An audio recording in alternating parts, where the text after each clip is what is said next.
El día de hoy estaríamos comenzando con la actividad 1.1, que sería fenómeno de transporte. El nombre de la actividad vamos a estar viendo algunos temas que nos harán tener la información necesaria para comprender el título de la actividad. En algunos casos van a ser varios temas, en algunos casos van a ser uno nada más o algún ejercicio, por ejemplo. Pero en este caso, como es la parte introductoria, estaríamos analizando varios puntos. Los puntos que estaríamos viendo serían los primeros puntos de la carta descriptiva, que serían del 1.1 al 1.2, que incluye varios subtemas. Entonces tenemos que ver en sí qué es un fenómeno de transporte y cómo la transferencia de masa entra en este aspecto. Lo que sería la primera ley de Fick, que más que nada va a ser la ecuación general que estaríamos utilizando, o parte de la ecuación general. ¿Qué formas puede tener? Porque a diferencia de otros vamos a decirlo así, modelos o fenómenos que ustedes conocen, transferencia de masa se tiene que adecuar dependiendo de la información que tenemos y el caso en el que estaríamos trabajando. Por lo tanto, la ecuación puede tener diferentes formas. ¿Y cómo le hacemos para convertir de una forma a otra? Dependiendo del ejercicio, del problema, de la situación que estamos analizando, a veces tenemos algunos datos que debemos de trabajar. Y después tendríamos las analogías. Como tal, creo yo, el concepto de fenómeno de transporte no lo han visto, no, tal vez en otras materias, pero sí conocen algunas de sus formas o algunas de sus ecuaciones. Entonces tenemos que ver cuáles son esas analogías que existen entre ellos para finalmente terminar con la ecuación de densidad de flujo combinado. Esa sí sería la ecuación que estaremos analizando durante prácticamente todo el semestre, las formas que tiene esa ecuación y las partes que conlleva, que sería la parte convectiva y también lo que sería la parte molecular. El concepto como tal es relativamente nuevo y podríamos decir que data aproximadamente del siglo pasado, o sea, del siglo XX. En general es una agrupación de tres ramas de la física que estudiaban movimientos de ciertas propiedades de manera individual. Pero eventualmente después de un congreso se pusieron de acuerdo y decidieron que estos, vamos a llamarlos así, estos fenómenos, estos procesos tenían demasiadas cosas en común. El primero que ustedes conocen y que ya llevaron como tal una materia, creo que en el quinto semestre, se llama transferencia de calor.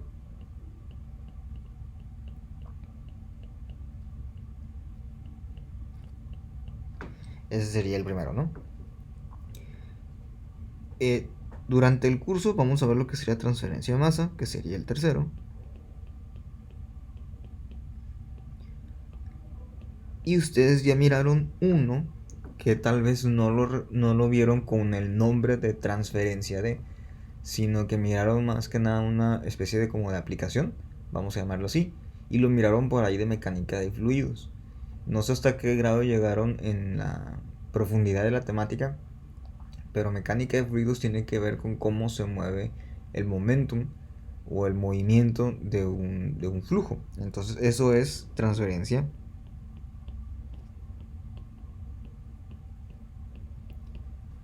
de momentum. Cuando ustedes analizan los tres, es decir, cuando yo voy a ver, voy a estudiar un fenómeno que contempla transferencia de momentum, que contempla transferencia de calor, que contempla transferencia de masa, entonces yo estoy considerando que eso es un fenómeno de transporte. Es decir, un proceso que tiene o que donde se están estudiando esos tres mecanismos de propiedades. Cada mecanismo tiene su propia ecuación. Miraron ustedes que la ecuación en transferencia de calor en realidad eran tres y cada ecuación gobernaba un proceso en específico. Por ejemplo, vamos a ver aquí. En calor ustedes decían que el Q, que era la energía que se mueve, era igual a menos una constante por el diferencial de temperatura con respecto a la posición.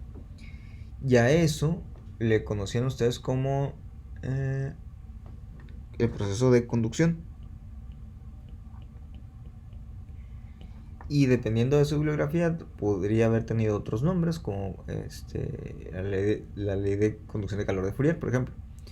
Ahora, Después de ver ese fenómeno, miraban otro fenómeno que se llamaba convección, donde el calor se mueve en una situación parecida, es decir, H, temperatura del medio a una temperatura infinita. Esto era por convección. Y finalmente miraban el último caso, o el último fenómeno, donde estábamos hablando de radiación. Era epsilon emisividad T a la 4. Y aquí era radiación. Bueno, en general su curso de transferencia de calor hablaba de esas tres ecuaciones. Esas tres formas en las que el calor se puede transferir: por contacto, en contacto directo, que serían prácticamente fase sólida-sólida; por convección, más que nada una fase podría ser sólida con un líquido, o un líquido con líquido; y la radiación tenía que ver con secciones gaseosas, ¿no?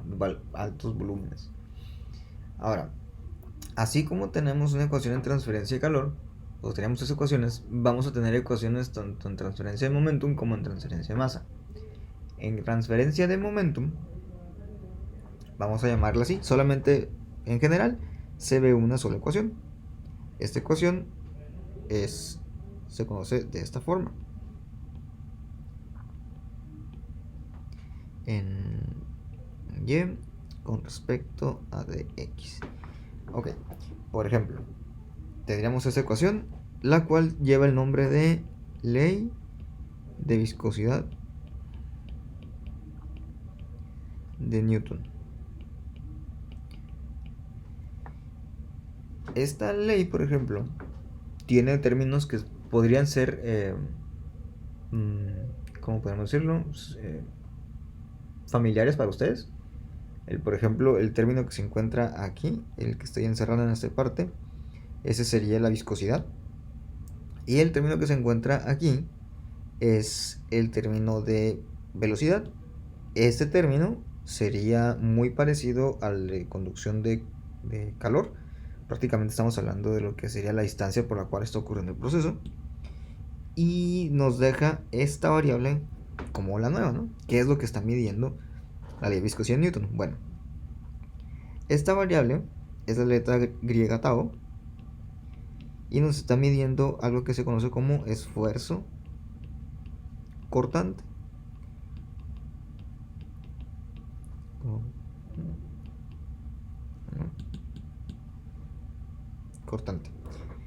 Y las unidades de esta, vamos a decirlo, esa variable, serían las mismas unidades de presión. Vamos a ponerlo así: newtons sobre metro cuadrado.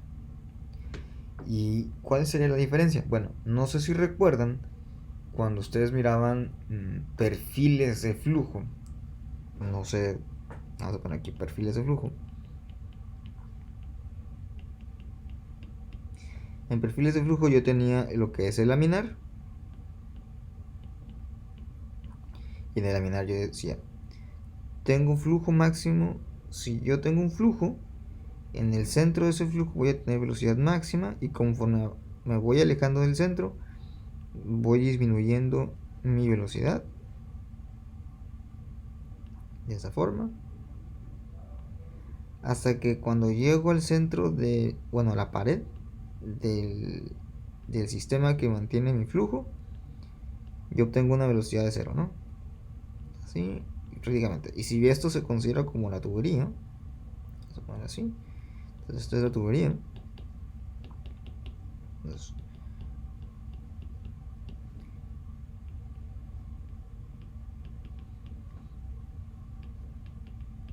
y este es mi centro del tubo. Entonces la velocidad que yo tengo en esta parte es velocidad máxima. ¿Por qué se llama esfuerzo cortante? ¿Por qué serían las unidades de presión del esfuerzo cortante? Bueno, cuando ustedes vieron presión, ustedes saben que la presión es una fuerza que se aplica a un área determinada, ¿no? El esfuerzo cortante es igual la misma fuerza, pero si ahora consideran ustedes que el área, pero que la fuerza se aplica no de forma vertical, sino de forma horizontal. Es decir, en ese sentido, ahora nos importa lo que sería la dirección de la fuerza, de manera que si ustedes la ponen horizontal, estamos considerando que es un esfuerzo cortante. Si es vertical, es presión. Y podemos ver que esta fuerza que se está utilizando está aplicándose a diferentes áreas en estas láminas que se van formando en el flujo. ¿De acuerdo? Entonces por eso estamos llamando como tal el esfuerzo cortante. ¿Qué otras variables tengo aquí? Bueno, pues tengo lo que sería la viscosidad. Tengo lo que sería la velocidad en Y.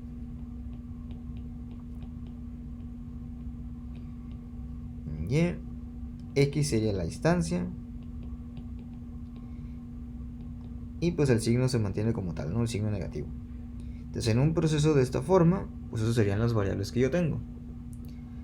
Creo yo que en el caso de transferencia de calor no es necesario que vamos a decirlo así, indague mucho en el asunto, porque llevaron la materia como tal el semestre pasado. Entonces realmente creo que están un poco frescos. Ahora, vamos a la parte de nuestra materia, que sería la transferencia de masa. En transferencia de masa, la ecuación que vamos a manejar, como miramos en el apartado de introducción, se llama primera ley de Fick. Entonces, esa primera ley de Fick, vamos a medir nosotros una variable que se llama J, y va a tener un subíndice. Esto va a ser igual a menos una D mayúscula con un subíndice A y B, seguido de una diferencial de CA, de C subíndice A, con respecto a dx. Y a esto le conocemos primera ley de Fick. Entonces vamos a notar aquí las similitudes y las grandes diferencias que existen entre esta ecuación y las otras. En general, la gran diferencia que pueden ver, si estamos poniendo las ecuaciones, vamos a marcarlas aquí. La gran diferencia entre las 5 ecuaciones es que solamente en transferencia de masa yo tengo esto: subíndices. Subíndice A, subíndice AB, subíndice A nuevamente. Ni en transferencia de calor yo obtengo un subíndice, mucho menos lo obtengo en transferencia de momento. Bueno, ¿a qué se debe esto? Para poder dar la explicación, tendríamos entonces que definir qué es la transferencia de masa. Transferencia de calor, ustedes lo miraron, independientemente de la forma en que se daba, conducción, convección o radiación. Transferencia de calor es el transporte de energía de un punto a otro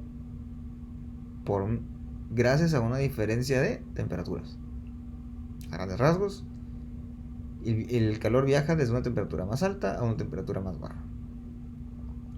Si nosotros nos vamos a la transferencia de momentum, la transferencia de momento sería la variación o el movimiento del esfuerzo cortante de un punto a otro debido a una diferencia de velocidades. Eso es transferencia de momentum. ¿Se fijan en cómo se parecen los conceptos? Aquí tenemos diff velocidades. Aquí tenemos diferencia de temperatura. Y finalmente en transferencia de masa vamos a tener, la transferencia de masa será entonces el movimiento de materia de un punto a otro debido a una diferencia de lo que sería el valor del diferencia de concentración.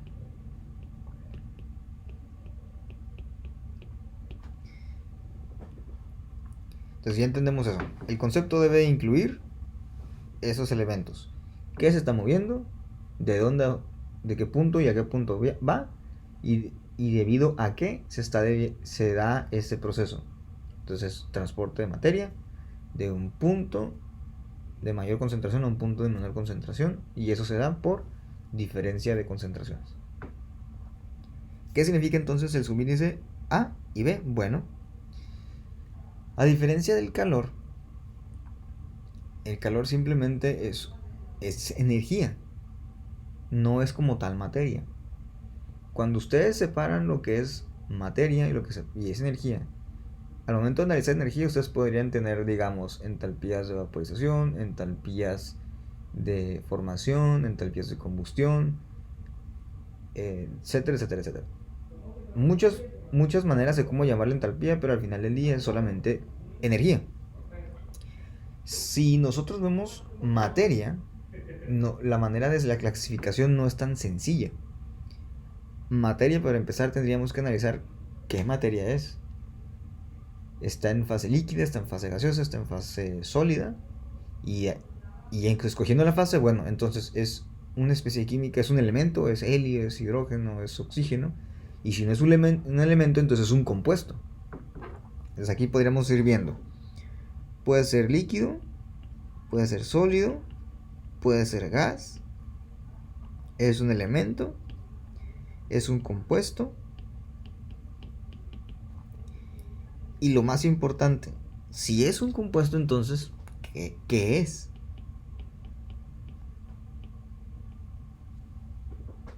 ¿De acuerdo? Entonces, ¿qué es lo que estamos analizando? Eso nos está indicando a nosotros el subíndice.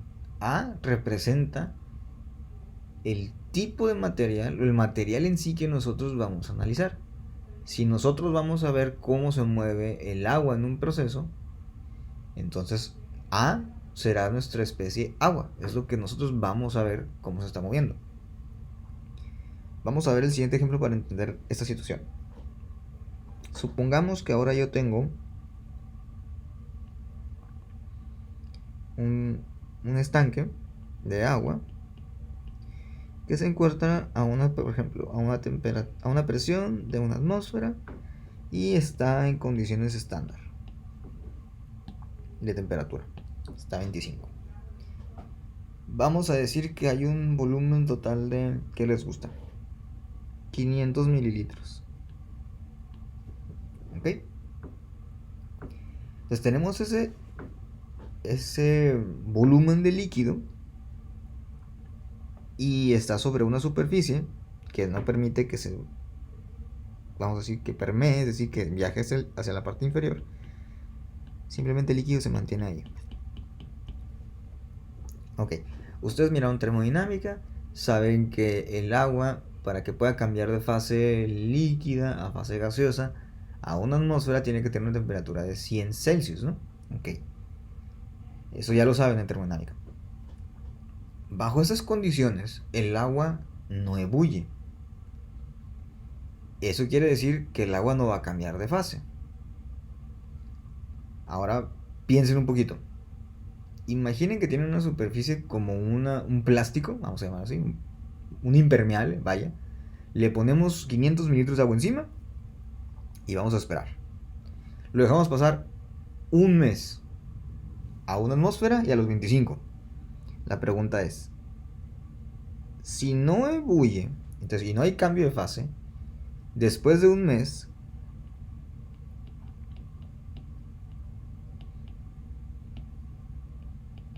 ¿existe agua sobre el impermeable? Y la respuesta es no. ¿Por qué? Porque el agua se transportó de una fase líquida a una fase gaseosa. La fase gaseosa sería un gran volumen de aire. ¿De acuerdo? Pero bueno, el agua no puede ebullir porque no alcanza los 100 Celsius. Pero sí puede hacer algo que sí puede hacer otro proceso. Ese proceso se conoce como evaporación. Y eso es muy importante. Evaporación no es lo mismo que ebullición. Son dos cosas totalmente distintas. Ebullición es un cambio de fase que se da por una transferencia de energía. Y evaporación es un cambio de fase que se da por transferencia de masa. A ver cómo está eso. Bueno, ¿cuánta agua existe en el aire? Fácil, es menos del 0.1%. Un aire, vamos a decirlo puro, ¿no? Y yo aquí tengo 500 mililitros de agua. Entonces, ¿dónde hay más agua? Hay más agua en la superficie de la lona, ¿no? O del plástico. Quiere decir que entre estos dos puntos existe un delta de concentración de A, que no es otra cosa que un delta de concentración de agua. Y siempre y cuando exista una diferencia de concentraciones, entonces la materia se puede mover.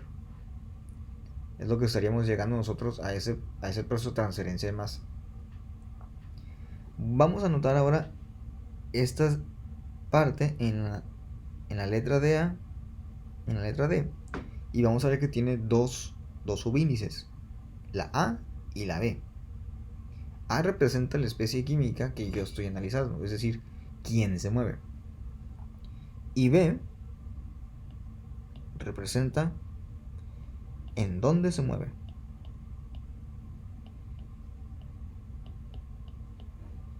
Es decir, para que pueda pasar la molécula de agua de un punto a otro,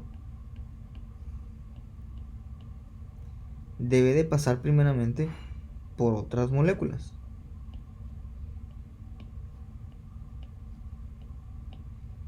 Entonces esta molécula de aquí tiene que pasar por todas estas para poder llegar al otro punto. Tal vez para ustedes no puedan percibir como tal el aire, pero el aire al final del día es una mezcla de oxígeno, es una mezcla de nitrógeno, es una mezcla de agua y es una mezcla de polvos. Estos polvos pueden ser diferentes partículas sólidas suspendidas y también pueden tener gases como metano, ácido sulfídrico, entre otras variables. Al final del día, el aire es materia, de muy baja densidad, pero es materia. Por lo tanto, el agua puede moverse a través de ella siempre y cuando exista una diferencia de concentraciones. A eso nosotros le vamos a llamar fuerza impulsora.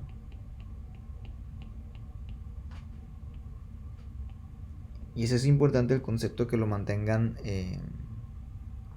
que se lo vayan haciendo de la idea, ¿no? La fuerza impulsora es eso, es lo que permite el proceso de transporte. Y esa fuerza impulsora aplica tanto para transferencia de masa, aplica para transferencia de calor y también para transferencia de momentum. Para los tres aplica. ¿De acuerdo? Bueno, en general eso sería el transferencia de masa. Ahora vamos a pasar con las similitudes. Vamos a ver aquí.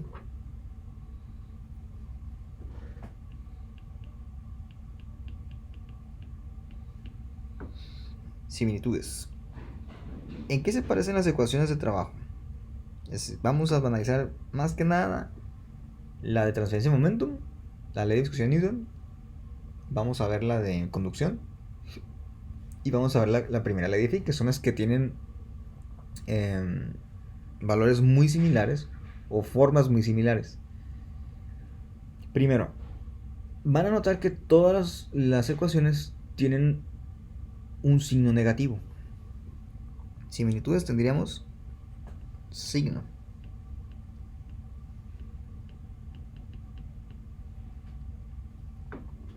Ese signo negativo, ¿qué indica? En el concepto de todos los fenómenos de transporte, tenemos que el signo implica que viaja de mayor a menor. El calor solamente se puede mover de mayor temperatura a menor temperatura. Eso está representado matemáticamente con un signo negativo, porque no es un incremento, es una variación, pero no es incremento, es un decremento. El momentum solamente puede ocurrir, la transferencia de momentum solamente puede ocurrir cuando existe una diferencia de velocidades, signo negativo. La transferencia de masa solamente puede ocurrir cuando existe una diferencia de concentraciones, igual signo negativo hacia la baja. Esa es la primer similitud. Siguiente similitud. Tienen, después del signo, hay algo que se llama constante. Vamos a analizarlo. La constante. En momentum, la constante es viscosidad. En transferencia de calor, la constante puede ser 3 constantes como tales. La conductividad térmica, en el caso de conducción, el coeficiente de película, en el caso de convección, y la constante de Stefan-Boltzmann, en el caso de radiación, pero en sí es una constante. Y luego tenemos para el caso de transferencia de masa, la constante va a ser toda la variable que se encuentra aquí. D, subíndice A, subíndice B. Esa variable significa difusividad. Ese es desde el punto de vista matemático. Físicamente, ¿qué representa ese valor o la constante? Representa la resistencia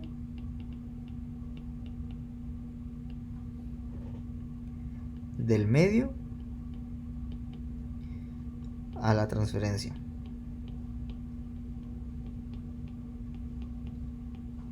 Es decir, naturalmente hablando, el calor va a recibir una resistencia del material por el cual está viajando a que se mueva.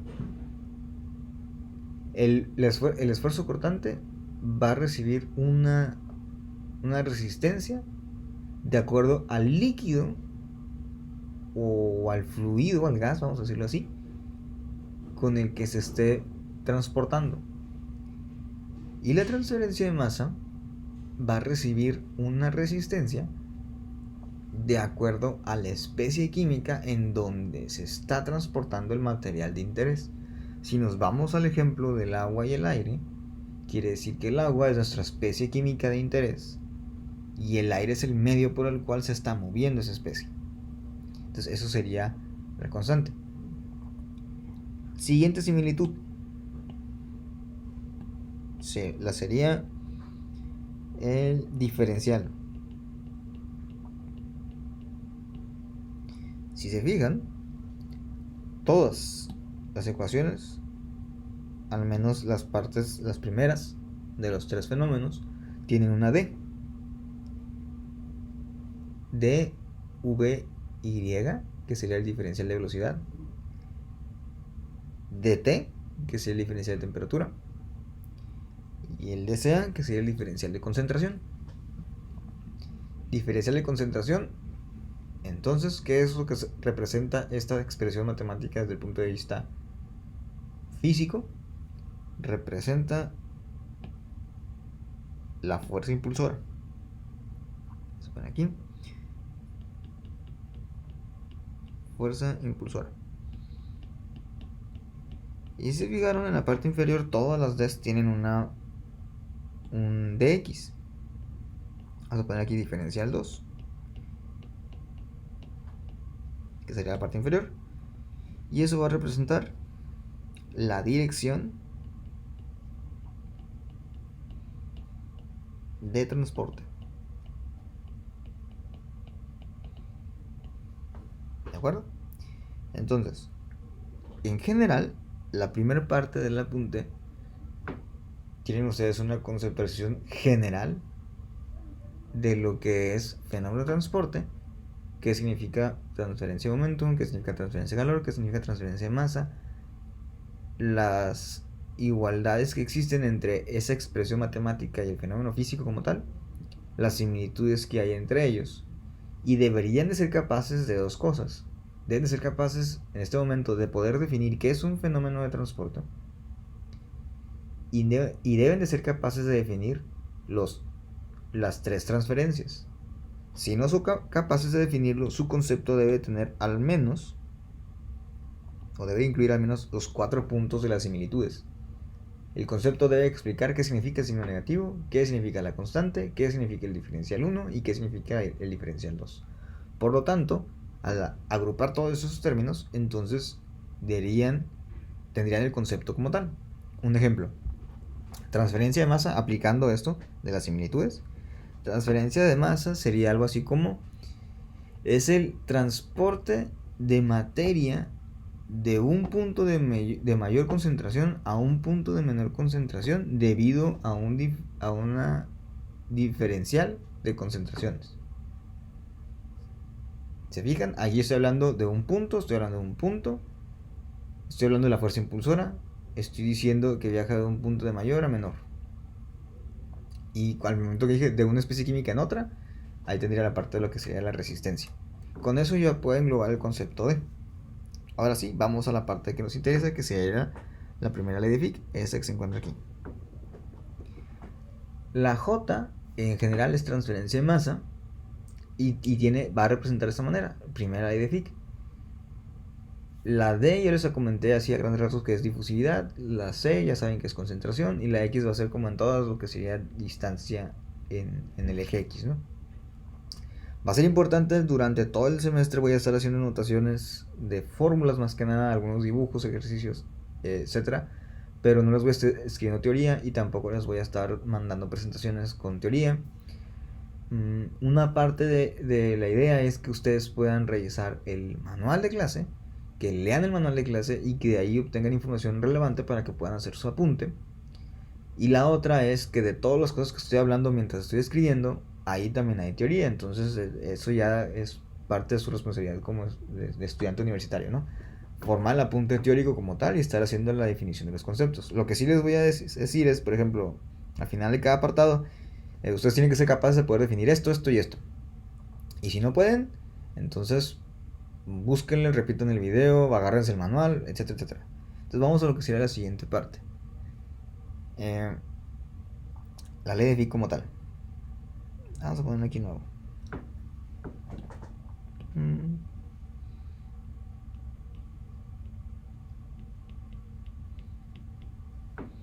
Ok, la ley de Fick. Escribiéndolo de manera completa, la ley de Fick sería lo siguiente: J de A menos D a B DCA en DX. J de A, vamos a dejar así, es el transporte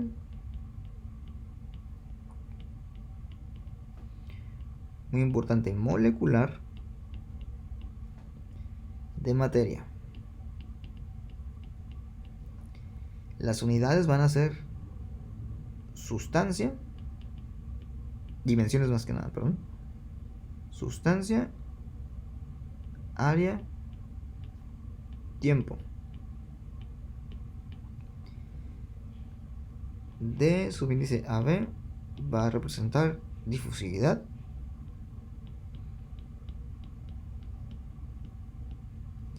Y las dimensiones van a ser área sobre lo que sería tiempo. Luego tendríamos C, subíndice A, sería concentración de la especie química A.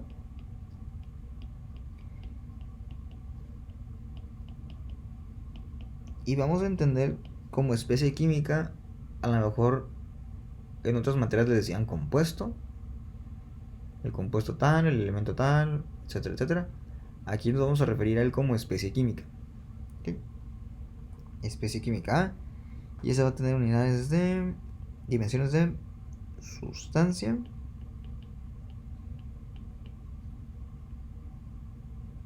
y vamos a poner aquí volumen.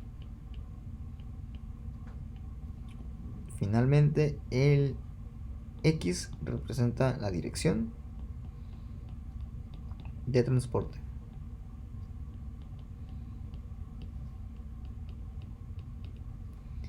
Y esto sería pues longitud nada más. Independientemente de las unidades, si ustedes combinan estas dimensiones y cuidan esas unidades que están trabajando, entonces les tiene que dar esa dimensión de sustancia a tiempo para lo que será el transporte molecular de materia. Eso es importante que lo tengan en consideración. Ahora, si se fijan, vamos a hacer hincapié en esta parte. La unidad de J dice sustancia. Y nosotros, la materia se llama masa, ¿no? La transferencia de masa se llama como tal. Vamos a sustituir el concepto de masa y vamos a colocarlo como materia. Y nosotros vamos a ver que ya en materia, la materia la podemos analizar desde dos grandes perspectivas. ¿Se acuerdan que estaba comentando que tenían que ver si era gas, o sea, la fase, si era un elemento, si era un compuesto, etcétera, etcétera? Pero en general, la materia la podemos dividir en dos grandes grupos. Bueno, no son los grupos, la podemos ver desde dos puntos de vista muy interesantes. Si nosotros lo analizamos desde el punto de vista como masa, o si lo analizamos desde el punto de vista como sustancia.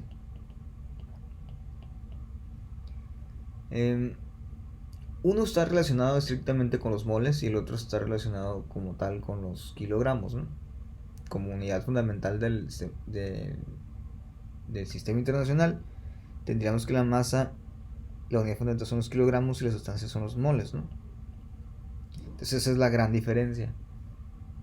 Cuando nosotros hablemos entonces en el curso de transferencia de masa, en realidad estamos hablando de transferencia de materia, que puede ser que se analice como masa o como sustancia.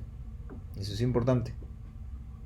No creo que por transferencia de masa van a ser puros kilogramos los que vamos a analizar. Por el contrario, la gran mayoría del curso está diseñada para analizarlo desde el punto de vista de sustancia. Sí, vamos a ver ejemplos de masa, como kilogramos y eso, pero lo importante o la idea es que ustedes puedan analizarlo como sustancia, no tanto como masa. Entonces, bajo ese nuevo criterio, esta ley de Fick está en función de sustancia. ¿Ok? Y uno de los apartados que habíamos dicho al principio era formas de la primera ley de Fick. Con esto ya supongo se están dando una idea de que entonces voy a tener una ley de Fick en su forma de masa. Entonces voy a ver aquí ley de Fick en su forma masa. Y eso va a ser de la siguiente forma. Es J minúscula, fíjense. J minúscula de A es igual a menos de AB. El diferencial en lugar de C va a ser ρ A entre X. Y vamos a ir definiendo. J minúscula de A representa transporte de materia. Bueno, transporte molecular de materia.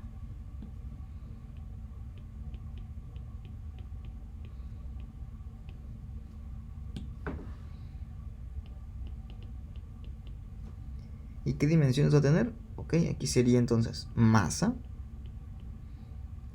entre lo que es área-tiempo.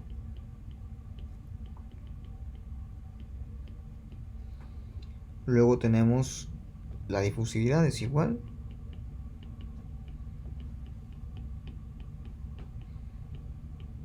sigue siendo área sobre tiempo. Y aquí ya conocemos otro término, este ρ. Creo que al menos en mecánica fluidos lo conocen. ρ sería la densidad que va a tener unidades. Densidad de A es masa sobre volumen. Y X vendría siendo como tal la dirección, ¿no? dirección de transporte, que sería longitud. Entonces ya tenemos las dos principales formas en las que podríamos ver la ley de Fick. Desde el punto de vista de sustancia y desde su punto de vista de masa. ¿Cómo podría yo pasar de una a otra? Vamos a dibujar aquí una línea. ¿Sí? La manera en que yo convierto de una a la otra va a estar dada por una variable que ya han visto ustedes, que la vamos a anotar nosotros como una m subíndice A, y eso significa masa molar. ¿Y de dónde saco la masa molar? De la tabla periódica. Así que para que tengan una a la mano.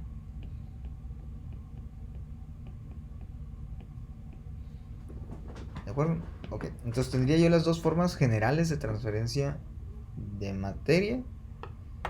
Sería la forma de sustancia de la ley de Fick, la forma de masa de la ley de Fick, con sus variables respectivas, con sus dimensiones respectivas. Vamos a ver, vamos a dejar hasta aquí esa parte. No voy a seguirles comentando sobre otras formas para no confundirlos. Y vamos a ver el tema de lo que es densidades de flujo combinado. O sea, les había comentado que estrictamente hablando, la transferencia de masa, la ecuación que lo rige es la ley de Fick, independientemente de la forma en que ustedes la vean. Esa es la manera en cómo se va a dar transferencia de masa. Pero la ecuación que estaríamos analizando nosotros a lo largo del semestre no es la ley de Fick. Sería una ecuación donde la ley de Fick es parte de. Entonces vamos a poner el siguiente tema, que sería densidad de flujo combinado.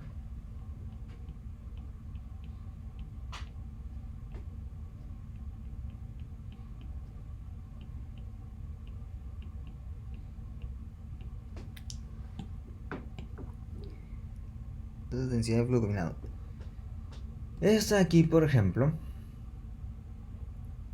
vamos a analizar, vamos a conocer esta fórmula desde el punto de vista de un diagrama. Este diagrama lo tienen ahí en el manual también. No sé si ya lo revisaron o lo quieren ver. Pero digamos que yo tengo un tanque por el cual yo tengo un líquido. Vamos a poner así. Es un líquido. Y tengo un líquido A. Y después se le adicionó un líquido B.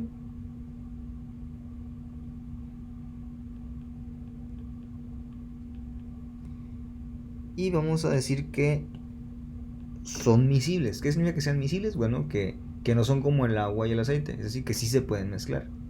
Inmiscible no se mezcla. Miscible sí se mezcla. Entonces yo tengo ahí, ¿no? La teoría me dice que va a ocurrir un proceso de transporte de B a A y de A a B. Sí, ¿verdad? ¿Por qué? Porque tanto en el líquido A no hay líquido B, entonces hay una diferencia de concentraciones y B va a viajar en ese punto. Pero en B tampoco hay líquido A, entonces A va a viajar hacia ese punto. Y va a haber una transferencia de masa. Y esa transferencia de masa se va a dar hasta que la diferencia de concentraciones de A y la diferencia de concentraciones de B sean iguales a 0, ¿no? Mientras no se cumpla eso, vamos por así, mientras esté esa condición, existe transferencia de masa. Ahora, ese proceso puede ser muy lento y puede tomar no horas, puede tomar días, semanas, meses y hasta años, en el cual ya no se cumple la condición, se encontró el equilibrio y ya quedó totalmente la materia bien mezclada. Cuando ese proceso pasa, significa que yo puedo tomar una muestra de cualquier punto y independientemente de donde la tome, yo voy a obtener el mismo resultado. La misma cantidad de A, la misma cantidad de B. Ese proceso, repito, puede pasar muchos años, ¿no? Ahora, ¿qué pasa si yo a esto yo agrego aquí lo que sería un agitador? Vamos a ponerlo así, de esta forma. Ese agitador, la idea es incrementar o generar un disturbio en el sistema de manera que propicie el movimiento de A y propicie el movimiento de B. No necesariamente de un punto a otro, simplemente que se muevan. La idea es movimiento. Se genera el movimiento como tal y entonces ya no se está dando de una forma natural el proceso. O sea, ya no es única y exclusivamente por diferencia de concentración. Ahora hay una diferencia de concentración, es decir, tenemos esta condición, pero aparte tengo yo un agente externo.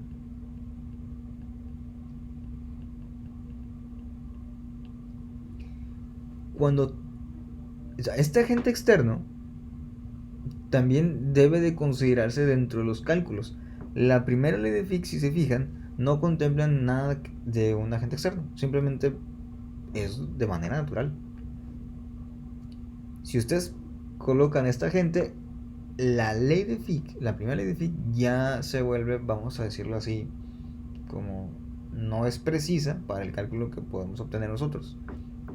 Entonces, por eso, al menos en transferencia de masa, se opta por trabajar una tercera ecuación que se llama densidad de flujo combinado, y la idea es que aborde tanto la parte natural del proceso, la parte natural,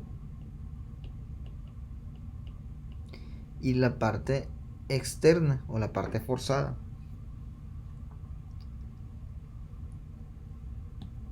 A eso se le va a conocer como densidad de flujo combinado, la suma de las dos maneras en las que se transfiere la materia. Y está representado por una letra mayúscula N en el caso de sustancia y una N minúscula en el caso de masa. ¿Ok? Entonces vamos a ver. En otras palabras, si lo pudiéramos escribir, sería densidad de flujo combinado. Vamos a borrar aquí porque no acabe.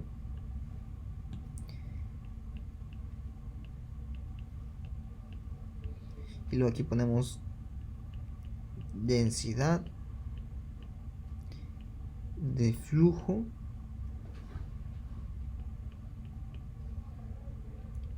convectivo. Y luego aquí densidad de flujo molecular. ¿Por qué escribimos densidad de y no flujo combinado? La diferencia está, vamos a ver aquí, en esta parte.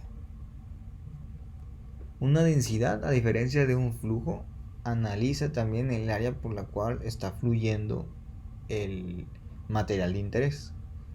Llámese energía, densidad energética también, densidad de materia, etcétera, etcétera. Si a nosotros nos interesa también el área por el cual está fluyendo nuestro material, entonces analizamos densidad y no como tal flujo. Al menos en todos los casos de transferencia de masa vamos a estar viendo como tal densidad de flujo. Luego tenemos entonces densidad de flujo combinado. Esto va a ser igual a la densidad de flujo convectivo más la densidad de flujo molecular. Se entiende que la densidad de flujo molecular es esta parte de aquí. Es la transferencia de masa que se da de manera natural por el puro concepto del fenómeno de transporte de transferencia de masa. Es decir, el transporte de materia de un punto de mayor concentración a un punto de menor concentración de la especie química A en la especie química B por una diferencia de concentraciones. Eso es densidad de flujo molecular. Ahora, densidad de flujo convectivo hace referencia al transporte de materia que se da por un agente externo al sistema. ¿De acuerdo? Forma natural, densidad de flujo molecular. Agente externo al sistema, densidad de flujo convectivo. Y obtengo yo lo que es densidad de flujo combinado, que en otras palabras, algunos de ustedes dirán, bueno, pues es la suma de la densidad de flujo convectivo y la densidad de flujo molecular. Pudiera ser que sí, pero también el concepto que podríamos ver de esto es que la densidad de flujo combinado representa todos los mecanismos de transferencia de masa de una especie química en un sistema. Todo, natural o forzado por externo, lo que sea que esté, eso representa densidad de flujo combinado. Todos los mecanismos que se puedan evaluar. Nosotros vamos a utilizar entonces la letra mayúscula N y con el subíndice A. Esa letra mayúscula y subíndice A representa densidad de flujo combinado en sustancia. Si seguimos la tabla, la densidad de flujo molecular sería menos DAB DCA en dx. Y la densidad de flujo convectivo, en este caso, va a ser así. Todas las formas de transferencia de masa de la especie química A más todas las formas de transferencia de masa de la especie química B por su fracción molar dependiendo de la fase que tenga. Eso sería la ecuación. Y vamos a ver, pudiera ser que les esté generando un poco de ruido. Entonces vamos explicando más que nada los elementos que conforman esta parte de aquí. Pudiera ser que la parte de densidad de flujo convectivo les cause problemas, porque la variable que se encuentra definiéndola es la misma variable que se encuentra definiendo el total, es decir, la densidad de flujo combinado aparece como incógnita y también aparece dentro de la variación, ¿no? Esta parte de aquí. Ahora, durante el curso vamos a ver que la parte de densidad de flujo combinado convectivo es la que más problemas nos va a traer. Así que vamos a estar viendo la manera de cómo simplificarla o reducirla, eliminarla, entre otras variables, ¿no? Esta forma tiene nombre, va a recibir ese nombre, que es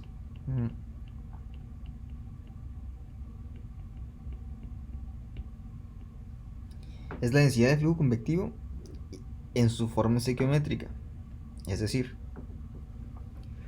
cuando yo sumo la densidad de flujo combinado de A y la de B, en teoría yo obtendría la densidad de flujo combinado total, es decir, todas las zonas de transferencia de masa que existen de todas las especies químicas involucradas en el sistema.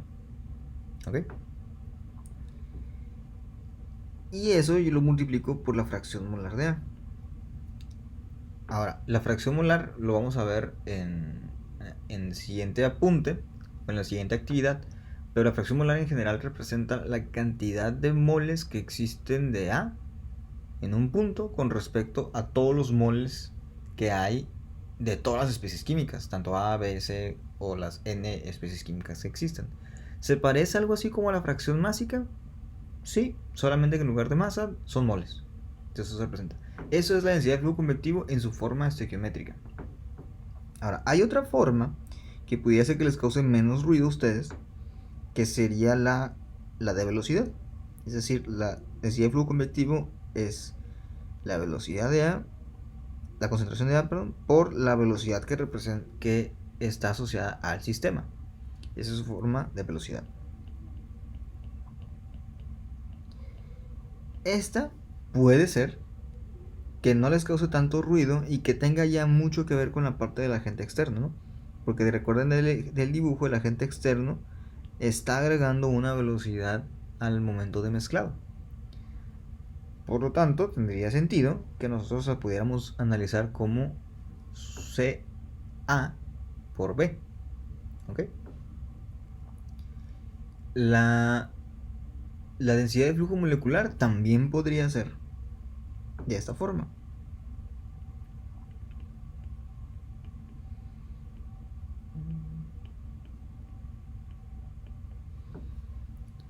En lugar de que en el diferencial tenga concentración de A, yo tengo diferencial de fracción molar de A. Y la concentración que se encuentra aquí es la concentración total del sistema. Esa concentración total del sistema es la suma de todas las concentraciones de las especies químicas individuales, ¿no? Vamos a ver sus implicaciones igual en la actividad número 2. Y la densidad del flujo combinado sigue teniendo la misma forma. Ahora, estas son para sustancia. Obviamente, si quisieran verlo como masa, en lugar de n mayúscula sería n minúscula. Y en lugar de concentración sería densidad. Ahorita vamos a ver qué es lo que pasaría con las Y's. Y cualquiera de ambas se pueden estar intercalando, es decir, yo puedo utilizar esta definición con esta variable y esta variable, o yo puedo usar esta definición con esta variable y esta variable. O sea, no hay ningún problema, pueden estar intercalando. ¿Qué dimensiones tiene la n o la densidad de flujo combinado? N de A representa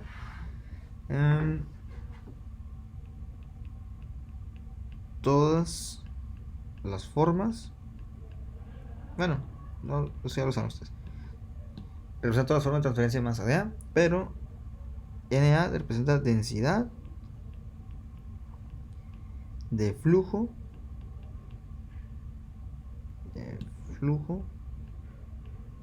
combinado. Y va a tener las mismas dimensiones que la densidad de flujo molecular, es decir, sustancia sobre área-tiempo. Aquí las nuevas variables que aparecieron es fracción molar. Ya, fracción molar de A. Y esto es importante, adimensional. En otras palabras, una fracción molar no es otra cosa que un porcentaje en moles. Quiere decir que tuvieron que dividir moles entre moles. ¿Qué otra variable tenemos que pudiera ser diferente? Hasta ahí, ¿no? Y la velocidad sería V. Sería velocidad. Esa velocidad va a estar dada por, que sería longitud sobre tiempo. ¿Ok?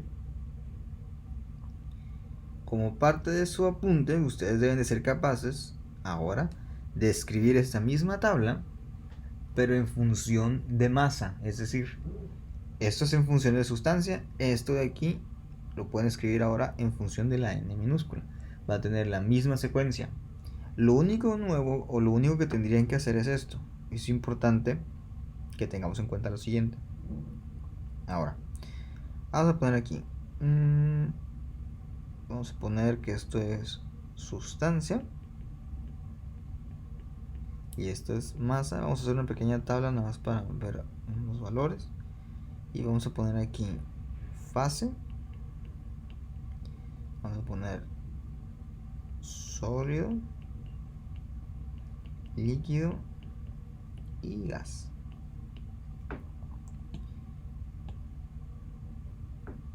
La fase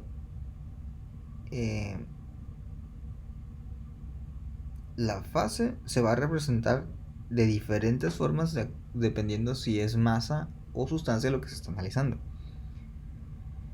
Si es un gas, la fase se va a representar como una letra Y. ¿De acuerdo?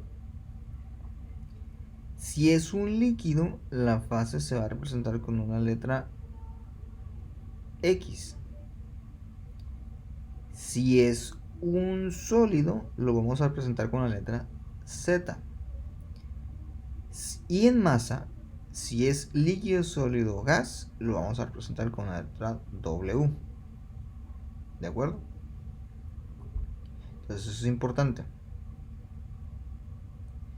Todas estas letritas representan